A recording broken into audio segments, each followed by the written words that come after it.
Hello बच्चों, good morning. सभी ठीक ठाक हो गए बेटे? आज मैं आप लोगों के लिए नया चैप्टर लेकर आया हूँ। Chapter number 8, electromagnetic wave. Electromagnetic wave क्या है, कहाँ पर यूज है, कैसे हम लोग पढ़ेंगे।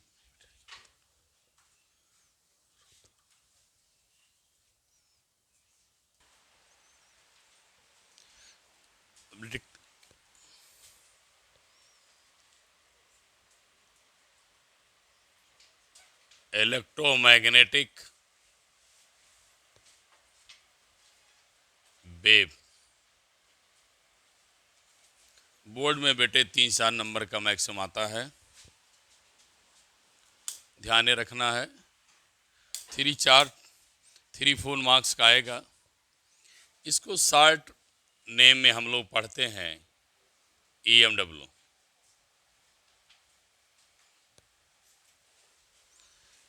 अब समझिए कि जिस वेव को आप पढ़ने चल रहे हैं डेली लाइफ में यूज करते हैं, रिमोट में कई जगह काम आता है। लेकिन इसकी शुरुआत करने से पहले बहुत सारी चीज़ें मैं हमको बताना है, उसको डिस्कस करेंगे। जैसे बेटे, अगर कोई चार्ज Q है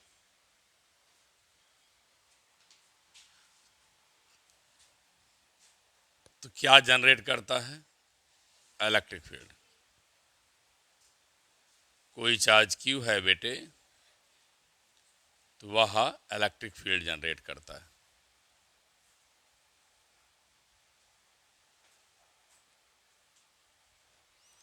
लेकिन कब जनरेट करेगा? जब चार्ज रेस्ट में रहेगा। चार्ज रेस्ट में है तो क्या जनरेट करता है? Electric field. लेकिन यही चार्ज मोशन में हो जाए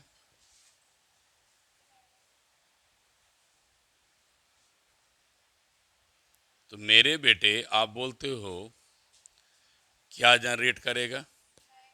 magnetic field.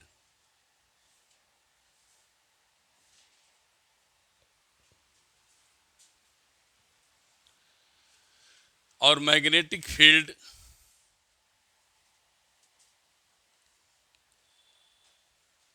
Study under the magnetism. Magnetic field को मैग्नेटिज्म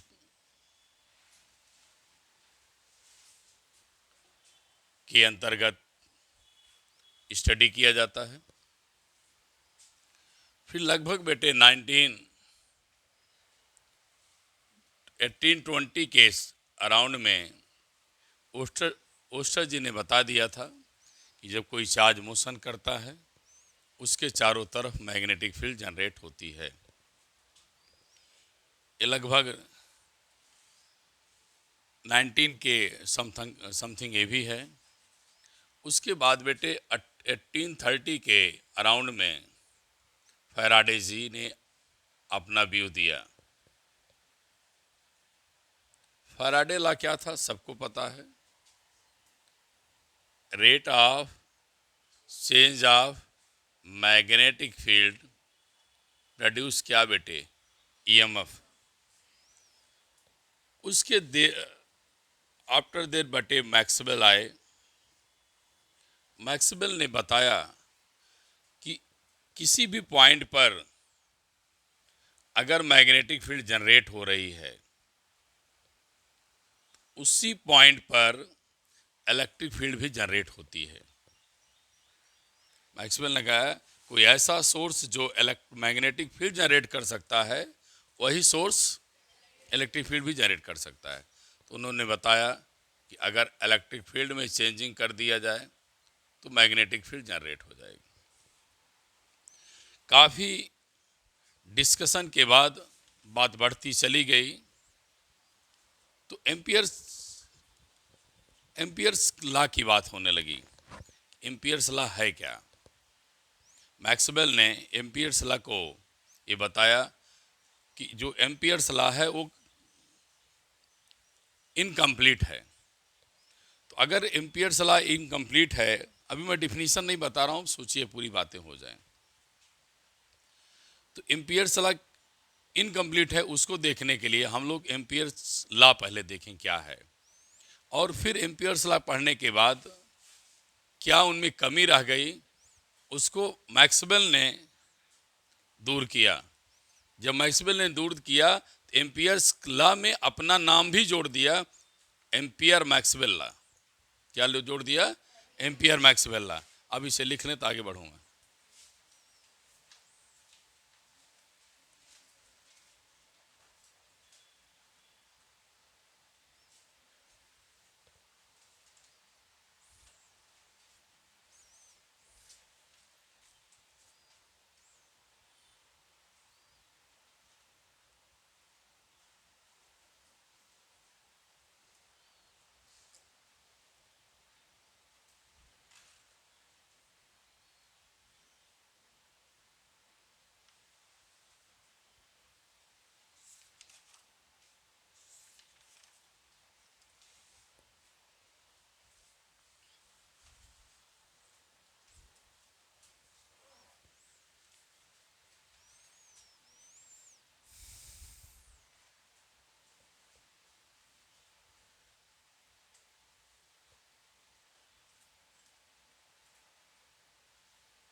कंप्लीटेड।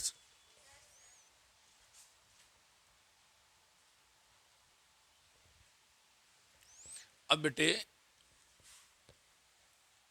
एम्पियर्स लॉ को कैसे मैक्सवेल ने कह दिया इनकंसिस्टेंट है, विरोधाभास है, क्यों कमी रह गई उसको बताया।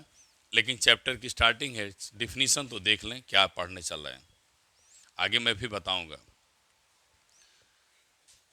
जब इलेक्ट्रिक फील्ड जिस सोर्स पर जनरेट होती है उसी सोर्स पर क्या जनरेट होती है? Magnetic field. हमने ही बताया ना, किसी भी पॉइंट पर किसी भी सोर्स से जहां पर इलेक्ट्रिक फील्ड जनरेट होती है as well as magnetic field also change. अब बात उसी से बनाया गया है इलेक्ट्रोमैग्नेटिक वेव। मेरी बात सुने तो मैं क्या बोल रहा हूं, ध्यान सुनना। Electromagnetic wave coupled, couple means जोड़े हैं। किसके जोड़े हैं?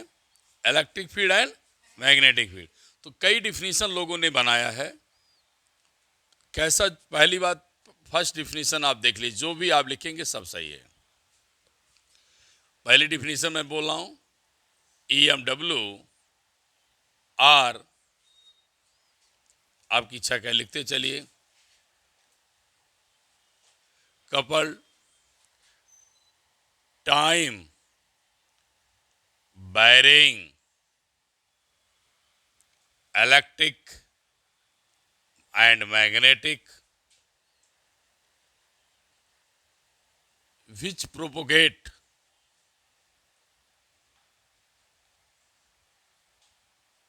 propagate in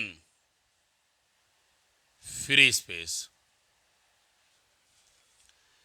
electromagnetic wave are coupled, ये जोड़े हैं। जोड़े का मतलब है बेटे, जहां पे इलेक्ट्रिक फील्ड पाई जाएगी वहीं मैग्नेटिक फील्ड बैरिंग करती, समय के साथ बैरी करती मिल जाए।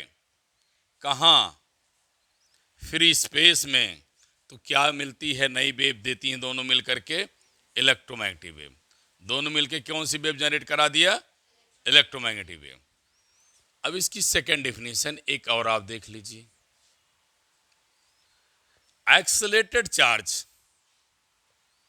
लिख लीजिए आप, मैं भी लिख दे रहा हूं। एक्सेलेटेड चार्ज, चार्जेज लिख दो, accelerated charges produce EMW। Third definition देख लीजिए, इसको मैं ऐसे बना दिया, डिफिनीशन से, व्हेन, सुनिए मैं क्या बोला हूं, when electric field, magnetic field, when electric field, magnetic field are perpendicular in a space, समझिए मैं क्या बोला हूं, when electric field, magnetic field are perpendicular in a space, they generate a wave, they generate क्या, a wave which is named by, किस नाम से जाना जाता है, हाँ, इलेक्ट्रोमैग्नेटिक वेव। जैसे आपकी इच्छा कहे वैसे डिफिनीशन लिखिए, आपके सामने बहुत सारी डिफिनीशन में बना दिया। लास्ट डिफिनीशन सुने, electric field and magnetic field are क्या, perpendicular in a free space, generate a wave which name of the electromagnetic wave.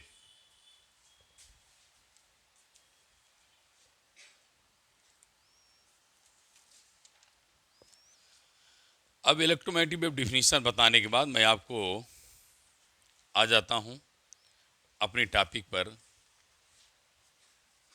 यह समझाने के लिए, एम्पियर्स लॉ को पढ़ाने के लिए।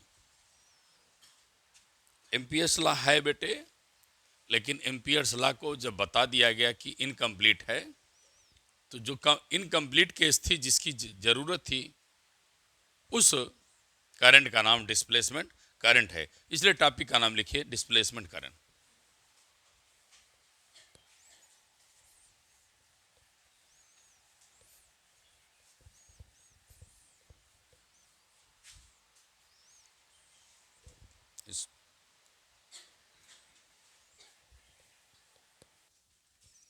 अब बेटे हमारा आज का नेक्स्ट टॉपिक आपके लिए मैं लेके आया हूं, डिस्प्लेसमेंट करंट।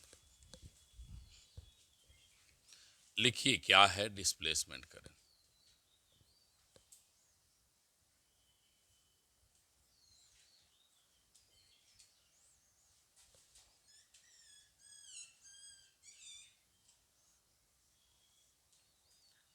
करंट को I से डिनोटेड करते हैं, डिस्प्लेसमेंट को D से। अब आप लोग ध्यान से सुनेंगे मैं क्या बता रहा हूं, क्या आपको चाहिए, क्या हम। बेटे मैंने एक कैपेसिटर ले लिया, कैपेसिटर में करंट I बह रही है,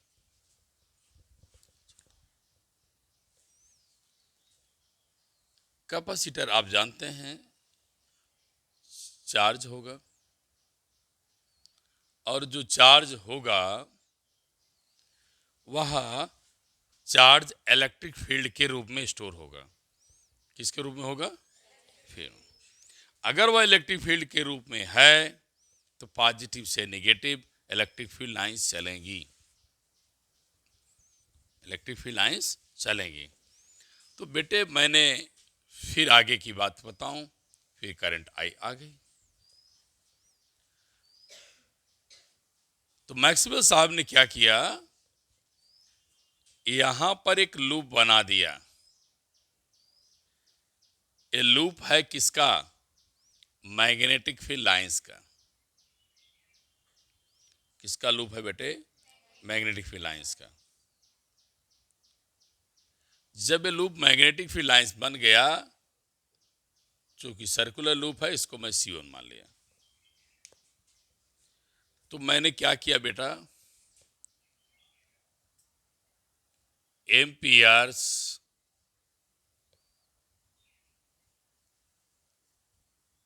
सर्कुटल लॉ लगा दिया, एम्पियर सर्कुटल लॉ लगा दिया।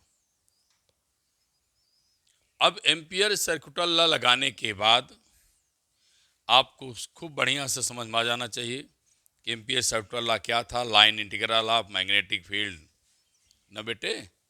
क्या एम्पियर सर्कुटल लॉ क्या था, line integral of magnetic field equal to क्या, mu naught times of total current passing through any close loop circuit. अब यहां पर तो मैंने लगा लिया, आ गया, लेकिन किसी बच्चे ने यहां पर इस लूप को लगाया, मैं थोड़ा बड़ा बना दिया हूं, परेशान मत होइएगा, C2 के लिए लगाया।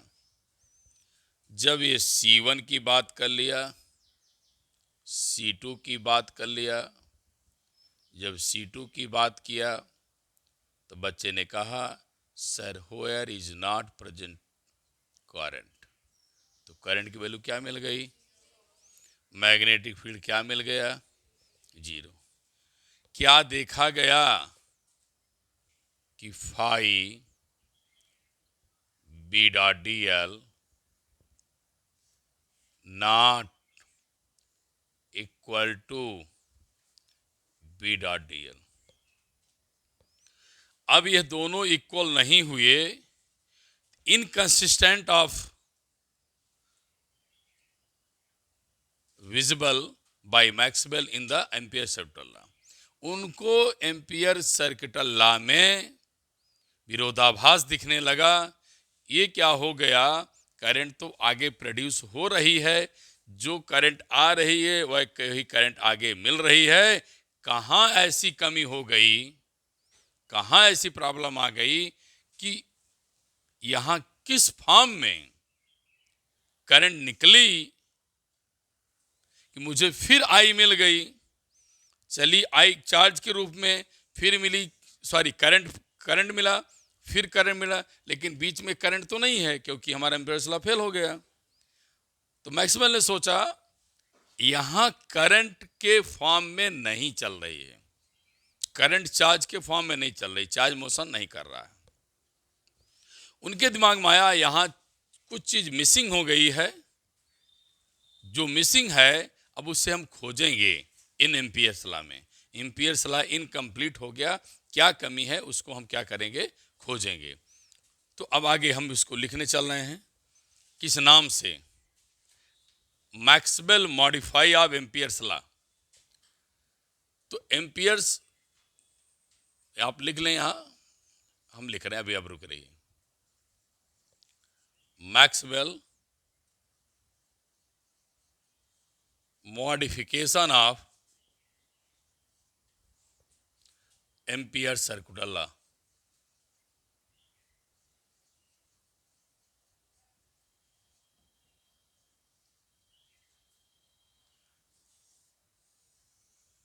क्या किया उन्होंने, मॉडिफाई कर दिया।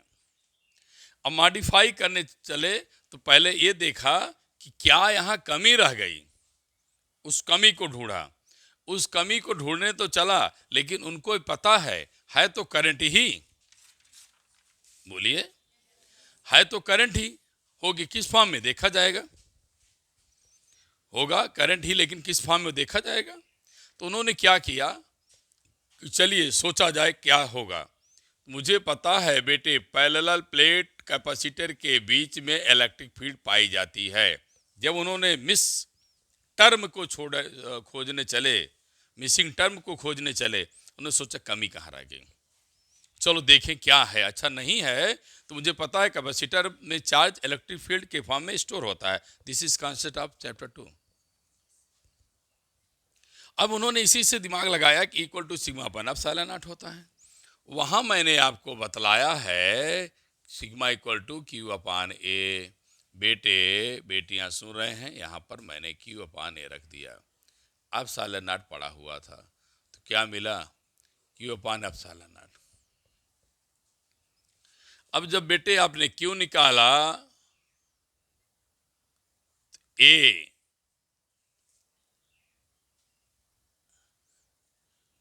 ई ए एप्सिलॉन नॉट हो गया। मैं यहाँ पर पीछे के टॉपिक सभी हैं, मैं इसलिए सर्कल बनाते चल रहा हूँ।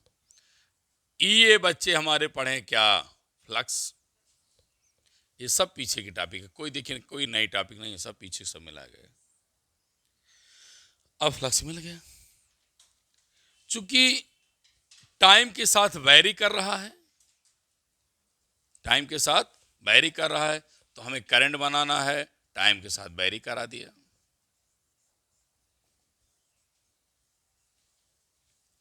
ये क्या मिला? 5 एप्सिलॉन नॉट मिल गई। फिर बेटे आपने क्या पाया? एप्सिलॉन नॉट बाहर हो गया, क्या मिला? D phi E upon D T is the current. अब इस दोनों करंट में अंतर दिखाना था। चूंकि स्पेस है, स्पेस में एक स्थान से दूसरे स्थान पर करंट जा रही है, इसलिए उसका नाम डी से रख दिया, डिस्प्लेसमेंट करंट रख दिया। क्या हुआ फिर? Current setup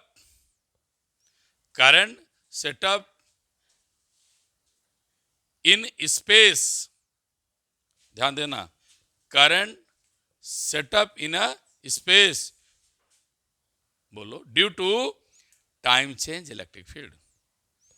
current setup in a space due to time varying electric field is known as displacement current, is known as displacement। अब आप लिखें, मैं फिर आगे बताऊं। Rate of change of electric field भी बोल देंगे तब भी सही है, परेशान नहीं होना है।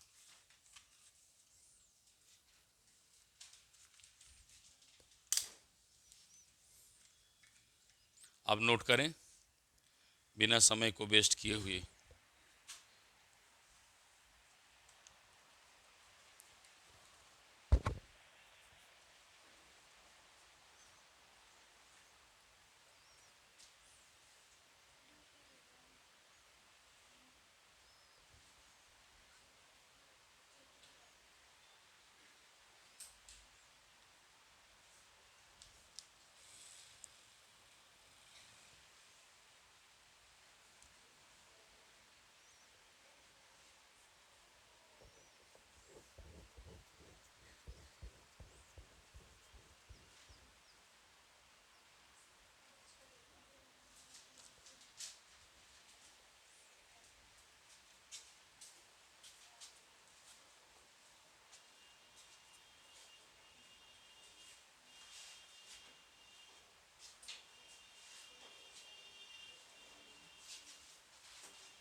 कंप्लीट कर लिया?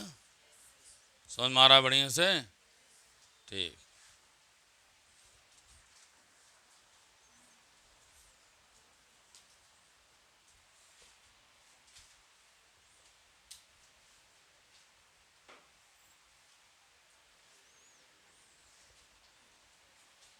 डिफिनीशन लिख लेंगे। द करंट या डिस्प्लेसमेंट करंट लिखो, द करंट क्यों लिखो? The displacement current setup in a space due to time varying electric field.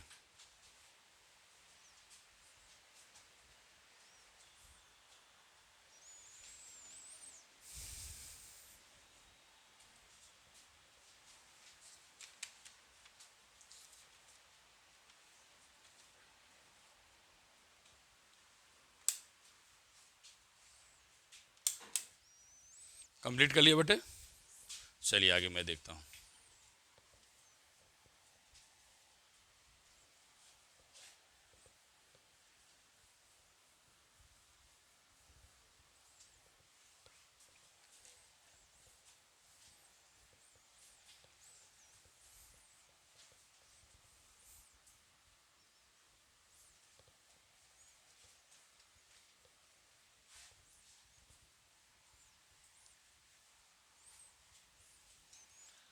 अब बेटे मैंने जो लिखा आई सफिक्स डी, वो किसके बराबर हो गई? करंट के बराबर हो गई। किसके बराबर हो गई? करंट के।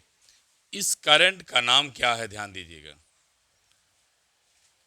Conduction current. क्या नाम है? Conduction current. और क्या नाम है? Real current. और क्या नाम है? True current. इसका नाम जानी गए displacement current.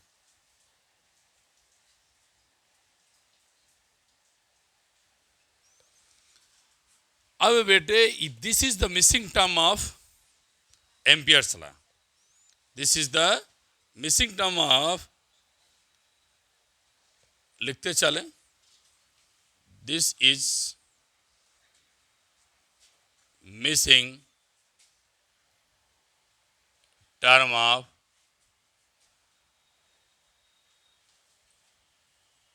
Ampere circuital law. ये मिसिंग टर्म था किसका बेटा? एम्पियर सर्किटल लॉ का। तो बाबा आप सोचो क्या पाए, ध्यान दो प्लीज। क्या? जो वायर में बह रही थी पहले लूप के लिए क्या मिला? Conduction current. फिर बना दूं फिगर, बच्चे हमारा मुंह ताक रहे हैं क्या बोल दे रहे हैं। इसका नाम क्या रख दिया? कंडक्शन। यहां के लिए क्या रख दिया? डिस्प्लेसमेंट। भैया बेटे दोनों मिला दें, अब मिली तुमको बेटे जाकर के total current. This is the missing term of Ampere circuital law. Hence Ampere circuital law. अब मैक्सवेल कहे दिए मेरा नाम भी जोड़ो। इसका नाम क्या है? Ampere Maxwell law, not ampere circuital law, ampere Maxwell law. तो क्या किया उन्होंने? कहा ले चलो मुझको इन्हीं के साथ जोड़ करके दिखाओ, क्योंकि इनका लॉ फेल हो रहा है, कुछ कमी हो रही है। तो मैंने जो वैल्यू थी D phi E upon D T पा गया। ये वैल्यू आज आपको मिल गई एम्पियर मैक्सवेल लॉ। समझ में आ गया? बढ़िया से लिखियो फिर।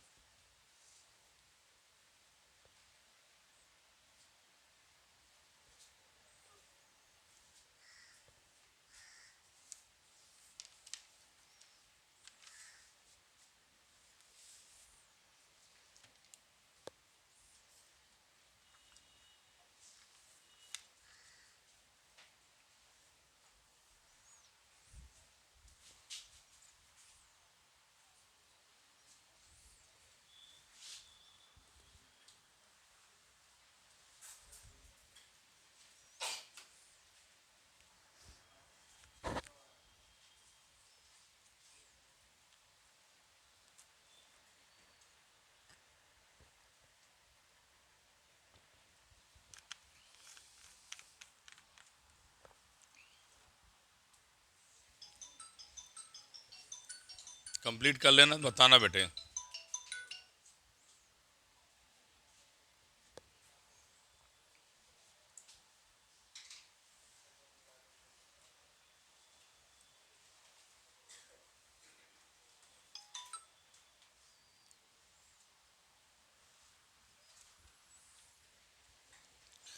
अब आगे बढ़ें बेटे, कुछ अच्छी चीज बताएंगे, इसकी ध्यान सुनना, न्यूमेरिकल में जरूरत पड़ेगी। ठीक है, ध्यान दें।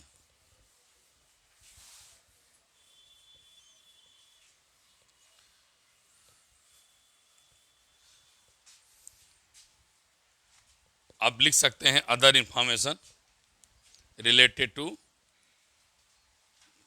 क्या? Ampere circuital, Maxwell ampere circuital law. देखो बेटा मैं क्या लिखा हूं, ध्यान सुनना। आई इक्वल टू क्या लिखा? आई इक्वल टू क्या लिखा? आई सी प्लस आई डी।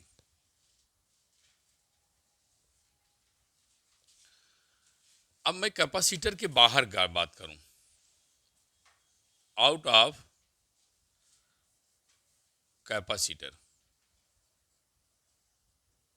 क्यों दोनों इक्वल हैं? आप देखिए, कैपेसिटर के बाहर डिस्प्लेसमेंट करंट थी? बोलो नहीं थी। कैपेसिटर के बाहर डिस्प्लेसमेंट करंट जीरो थी। तो आई इक्वल टू क्या मिला? बोलो आई सी। कैपेसिटर के इनसाइड, इनसाइड ऑफ कैपेसिटर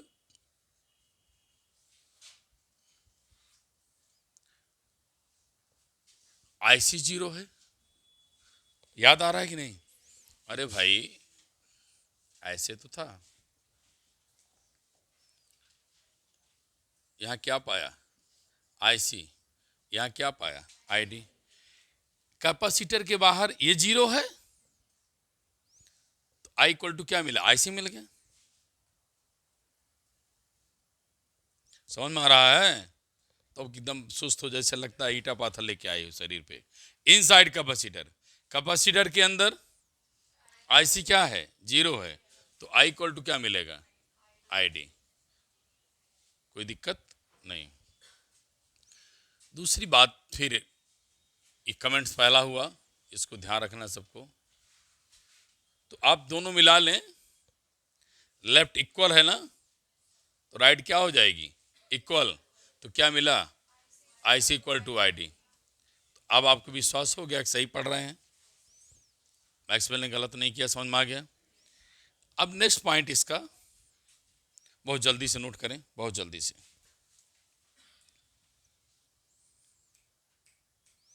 जल्दी करें प्लीज।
छोटी छोटी बातें और हैं बेटे।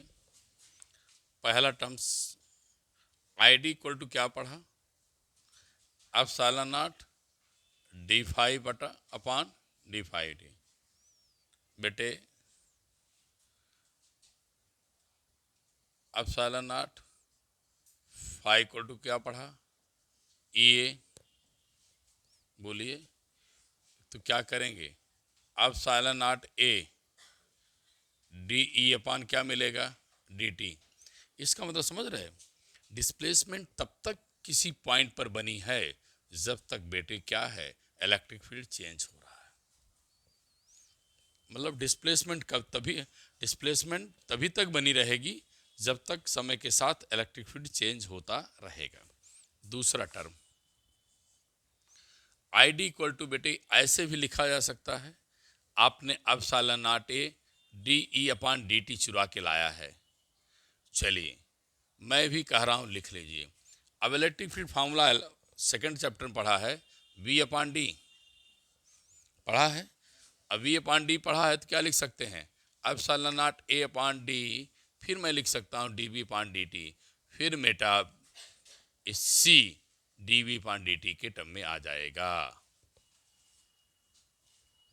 इससे भी नहीं आपका बात पढ़ती है तो आगे और देखिए तरीका। Next, displacement current you can write in the form of D Q by D T, D by D T. Q equal to क्या पढ़ा है, सी वी, सी बाहर क्या मिलेगा, D V by D T. आप देख लिए उस मंजिल तक पहुंच गए। और भी चेंज करना है तो आप चेंज कर लीजिए। क्या इसको बना सकते current density, I D upon A, that is current density.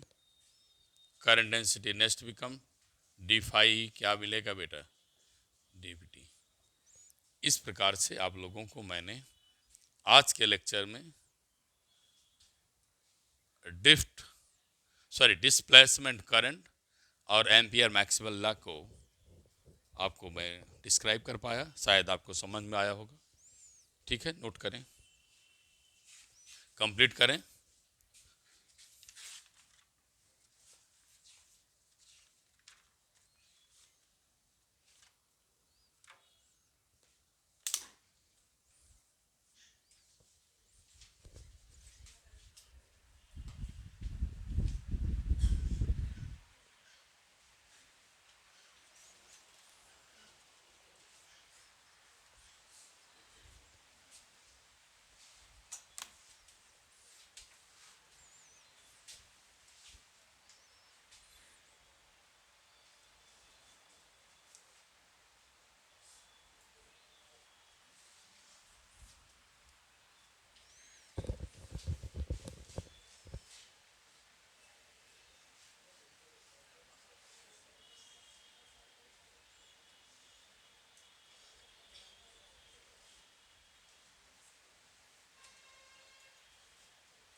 ठीक बेटा, समझ में आ गया?